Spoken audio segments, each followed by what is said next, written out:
Good morning. It's Monday, June 3rd, and that means two things. You can just read this. You don't have to listen to me as much as I might like you showing up for the live streams. But it's also time for the Lighting Industry News Brief brought to you by Keystone Technologies and the Linta. The Linta being architectural lighting made easy. Up, that's a switch. Down, that's a switch. Color temperature, that's a switch. Power level, that's a switch. It also comes with a bunch of connectors that make it very flexible. Comes with a bunch of lengths that make it even more flexible. That's KeystoneTech.com or the link in the description. Applied UV has begun the process of seeking Chapter 11 bankruptcy protections. Everlast will be closing, with operations ending on the 1st of June. Illinois will become the latest state to ban fluorescent lighting if the governor approves House Bill 2363. We have comments open on international tariffs. If you are a stakeholder vis-a-vis USTR Section 301, you can comment on what that means to you and your business and whether or not those terms stay as they are. Sonepar has bought Electric Supply Center. This is a 6-branch business in Massachusetts and New Hampshire. The details not disclosed. We have a recall on DALS swivel lighting for vanities. 4 products will be refunded voluntarily over overheating concerns. Little Fuse has celebrated a new facility in Mexico. We have cleanup resuming at a Philips site in Bath, New York. Coherent Corp may close their labs. Specifically, they made wafers for AMS Osram. AMS Osram is guaranteed to continue production in Styria. That's right. EU incentives are encouraging them to expand their production in Slovakia. The U.S. Housing and Urban Development Group are pushing for energy codes. The federal agency is putting more pressure on state-level rules to adopt federal-level rules, and we'll see how that goes. Output from China is down again in terms of manufacturing. Robert Bruce Thompson's Light Fixture Contest has named their winners, with student designs for healthcare facilities being recognized. We also have winners named for the Red Dot Awards. These are a lighting and IoT design prize. The Richard Kelly Grant is seeking submissions. If you are a member of the AES and a young professional, you can get that. Chubbell has issued a dividend for the quarter at $1.22 per share. Full year at Clear Blue shows revenues up 26%. We have the full year at Ocean King showing revenues up and a dividend planned. Glamex earnings are down by 14.5 Norwegian kroner. Q4 at IKEO shows that revenues are up. Light Justice Now has announced an awards program with submissions due February next year. We have 40 years recognized at border states. Brainlit has partnered with Exos on a circadian lighting program. We have 35 years at Encore Wire. We have Amoresco securing a new project in College Park, Maryland. Business by the Women Business Enterprise National Council. Agilix is moving with a bigger space in Kansas, specifically the town of Lenaxa. In Rep Agency News, Bell and McCoy are moving northward. On the event side, of course, you can still sign up for the Nailed Convention. That's at August 19th to 21st. I hope to see you there. We have a preview day for Light Ovation on June 18th. We have exhibitor registration open for NY Controlled. That will be running on October 29th.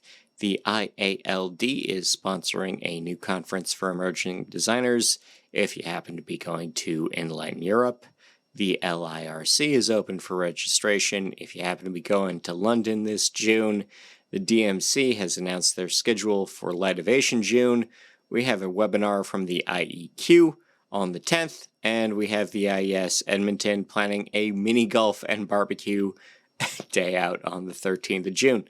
In IoT news, Talk has released version 2.6.0 of the Smart City Protocol.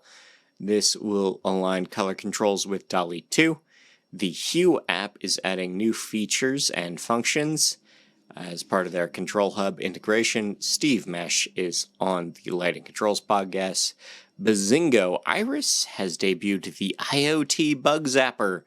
It uses generative modeling to identify mosquitoes and then pulses infrared at them. Savant has added shades with new smart window coverings from J. Geiger, not H.R. Geiger, which maybe I'd like a bit more.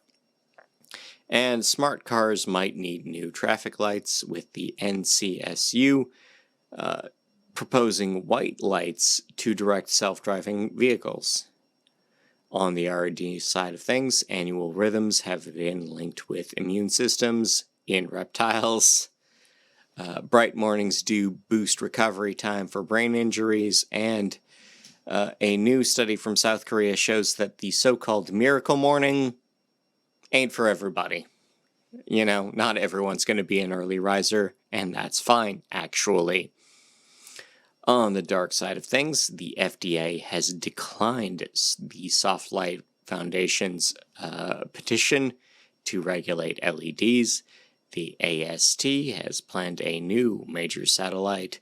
We have a new concern about satellite pollution from the FCC. We have a chart of lighting along the Lanzhou River. We have stress hormones in teen mice being linked with circadian responses. We have light pollution harming chameleons in captivity. We have Monash U testing personal sleep-wake programs for shift workers. We have South Australia's town of Carrick-a-Linga has been named a dark sky community by the DSI. The DSI has also recognized Moab in Utah. Longboat Key in Florida has launched a new turtle watch. A parliamentary staffer in Australia can't get better office lighting despite petitions. Also in Australia, we have a radio telescope protesting satellite pollution. Texas has launched the BOLD initiative to limit lighting outside. We have new donors for the Fountain Hills Dark Sky Center in Arizona. We have Calgary, Alberta birdwatchers raising concerns over lighting. Dark Sky Ireland has secured funding from the Community Foundation. We have another piece of SpaceX debris landing in a campground in North Carolina. We have advocates meeting on lighting and Lauwersug in the Netherlands. We have Arizona artists protesting border infrastructure by projecting light onto it, and residents of Johor Bahru in Malaysia celebrating a IAI billboard being turned off. On the horticultural side of things, Scott's Miracle Grow is advancing a new cannabis strategy in a number of states. We have Little Garden securing a partnership with Mirmaki for berries. We have Enafir securing a IP on their mushroom farm. And G-Star, famed maker of very fancy jeans, have begun growing denim indoors. In recommended reading, all this on nailed.org, we have Dan Lister on TM66. We have a recap of net zero lighting in London. We have a recap of the Meat Show. We have a recap of the NEED National Meeting. We have what you can do to support sleep for your employees. We have street and automotive lighting and what it means to be human roadkill. We have UV and lash extensions and safety. We have home renos slowing down. We have a design for an insomnia-free hotel room. We have lighting for mood. We have biophilia beyond carbon. We have changing custom rebates. We have a case study of penguin-centric lighting. We have a case study of a more typical animal shelter. We have a recap or a review of a dangerous LED tester. We have a long day of lighting in dairies. We have how much energy will AI really need, and what will be the last light to go out. Locally, Alberta has launched a provincial energy efficiency agency. California is investing $2 billion into transport infrastructure. In Alberta, again, we have a new test of solar lighting facilities. We have New Orleans testing bridge lighting systems. We have Webster, Missouri schools getting federal recognition for their energy projects. We have Santa Rosa, California's streets switching to LED. In Chino, California, we have a pickleball court being struck by copper thieves, and the same for pedestrian bridges in Bakersfield, California. Internationally, Cornwallers are protesting dim lighting at night. This is part of an extended plan for energy reduction in the UK. We have Taipei loaning Gowan Energy $500,000 Taiwanese dollars, and we have new lighting sur les Champs-Élysées as part of a complete streets project.